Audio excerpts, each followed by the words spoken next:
Hi, welcome to another video. मैं हूं doctor विशाल।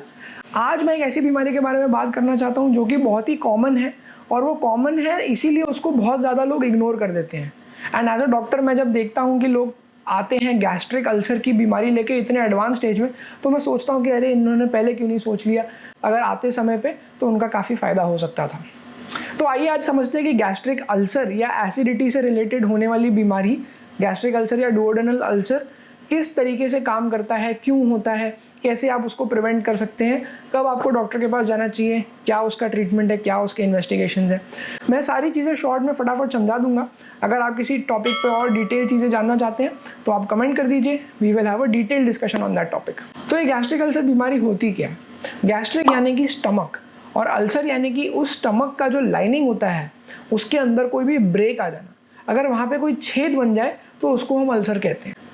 ये अल्सर क्यों बनता है?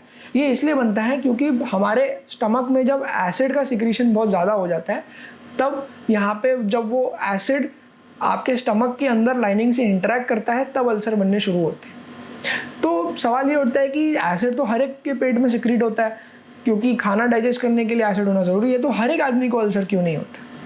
वो इसलिए नहीं होता है क्योंकि जनरली लोगों के पेट में एक लाइनिंग होती है जो कि म्यूकोसा की होती है, यानी कि एक तरीके से आप समझ लीजिए कि स्टमक कुछ पदार्थ सिक्रीट करता है जिसकी एक लेयर बन जाती है प्रोटेक्टिव। ये प्रोटेक्टिव लेयर उस एसिड और स्टमक के बीच में एक बफर की तरह काम करती है, और वो एसिड का डायरेक्ट इफेक्ट स्टमक के ऊपर नहीं होने देती है।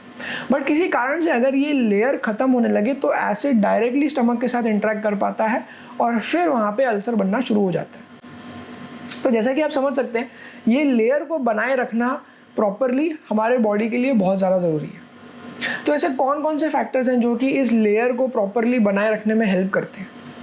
सबसे पहली बात, आपकी डाइट बहुत अच्छी होनी चाहिए, यानी कि डाइट में न्यूट्रिशन का होना बहुत ज़रूरी है।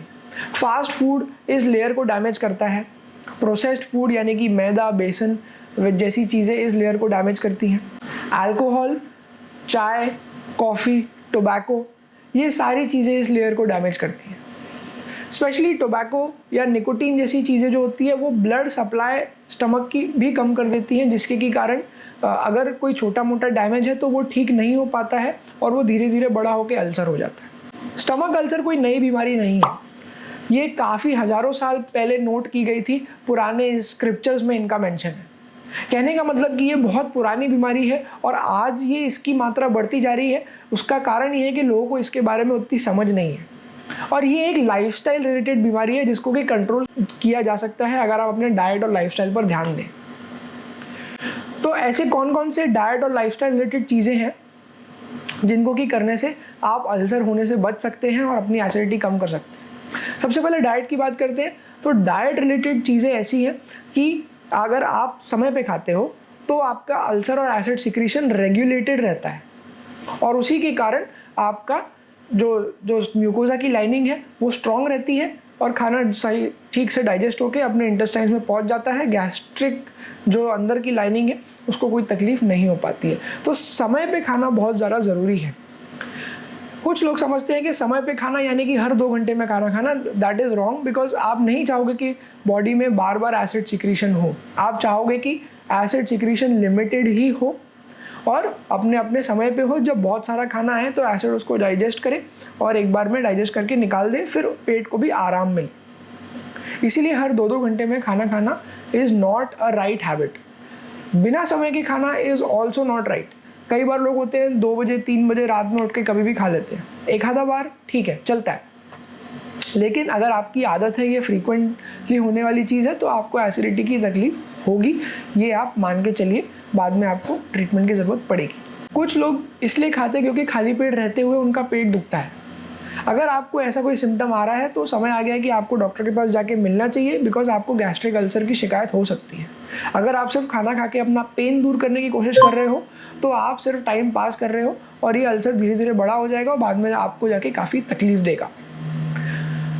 कुछ लोग ऐसे होते हैं जो कि जिनको गैस्ट्रिक अल्सर का पेन होता है तो वो दुकान से जाके एसिडिटी की दवा ले लेते हैं या पेन किलर की दवा ले लेते हैं। दोनों ही केसेस में आप सिर्फ सिम्टोमेटिक ट्रीटमेंट दे रहे हो और उससे आपका अल्सर ठीक नहीं होने वाला है। अगेन आप अपना समय बर्बाद कर रहे हो। स्पेशली अगर आप पेन किलर की दवाइयाँ खा रहे हो बिना किसी के प्रिस्क्रिप्शन के, और आप महीनों से सालों से खाते ही जा रहे हो, जैसे जो लोग को जॉइंट पेन होता है वो लोग खाते रहते हैं, जिनको शरीर में और भी कहीं पेन होता है, हेडेक होता है, पेट दुखता है, वो तुरंत ही जाके अपनी पैरासीटामोल, क्रोसिन वगैरह खा लेते हैं।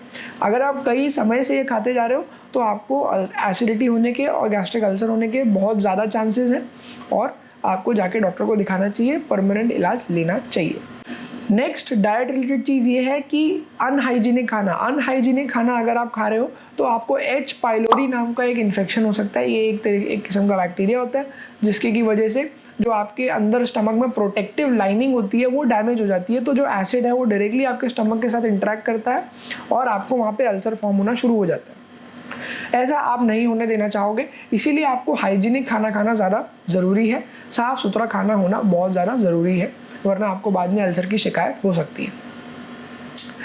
बात आती है वेज वर्सेस नॉन वेज खाने की। बहुत सारे लोगों को ऐसा लगता है कि वेज खाना बहुत सेफ़ है, नॉन वेज खाना से अल्सर होता है। हालांकि ऐसा कोई बहुत क्लियर साइंटिफिक प्रूफ नहीं है कि वेज या नॉन वेज से कोई फ़र्क पड़ता है।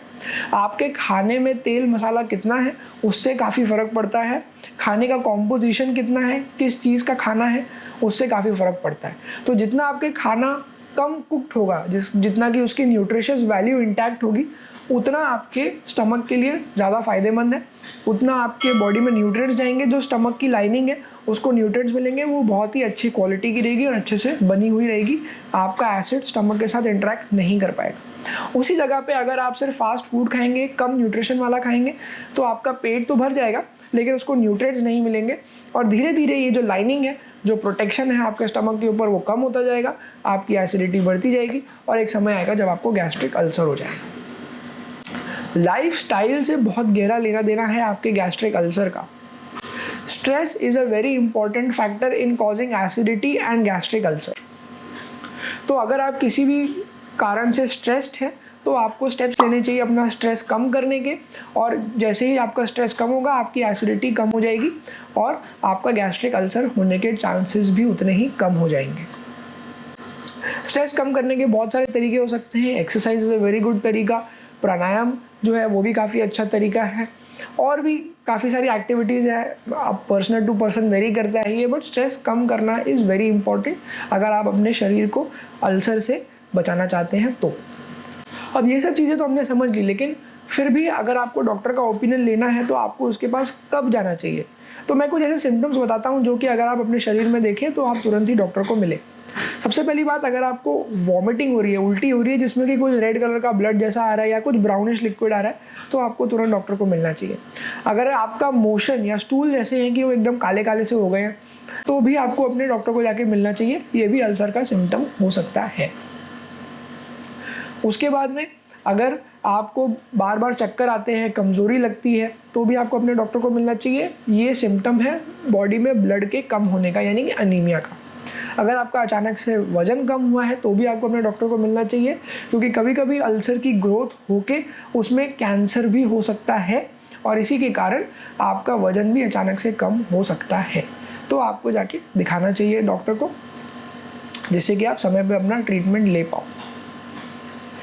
अगर आपको अचानक से पेट इतना दुखने लगा है कि आप उसको हाथ भी नहीं लगा पा रहे हो, अगर आपको खाने का मन नहीं कर रहा है, बार बार उल्टियाँ हो रही हैं और आपको फीवर जैसे भी सिम्टम्स आ रहे हैं, तो बट ऑब्वियस है कि आपको डॉक्टर के पास जाना चाहिए। आपको यहाँ वहाँ टाइम पास नहीं करना चाहिए। हो सकता है कि आपका अल्सर पूरी तरह एक परफोरेशन, यानी कि आपके स्टमक में छेद बन गया हो और उसी के कारण आपको बहुत तकलीफ़ हो रही हो, तो आप तुरंत ही डॉक्टर के पास जाइए। मैंने ऐसे भी पेशेंट देखे हैं जो इतनी हालत ख़राब होने के बाद भी इग्नोर करते हैं और जब तक वो आते हैं तब तक बहुत देर हो चुकी होती है और फिर उनका काफ़ी बड़ा ऑपरेशन करना पड़ता है।